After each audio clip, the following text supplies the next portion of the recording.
শুনলাম বিভিন্ন মাধ্যমে যে একটি দল বহু টাকা ব্যয় করছে এই কী বলে সকল বট বাহিনী, আমি জানি না সম্বন্ধে, আমার আইডিয়া কম, এবং তাদের প্রচার মাধ্যমগুলি যেগুলো আছে সোশ্যাল মিডিয়ায় তো ওর মাধ্যমে অপপ্রচার চালাচ্ছে বিএনপিকে, মানে যাতে মানুষ ভোট না দেয় এমনভাবে চেষ্টা করছে।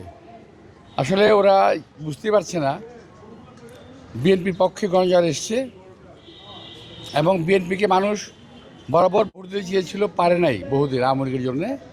এখন সুযোগ এসেছে এবং মানুষ বিএনপিকে ভোট দেবে ইনশাল্লাহ, আমরা আশা করছি আল্লাহর রহমতে।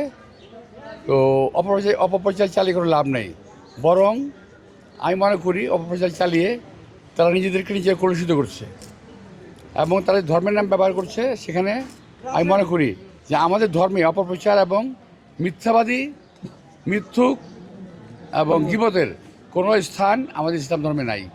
সুতরাং যারা করছে তারা, আমি মনে করি, ধর্মবিরোধী কাজ করছে।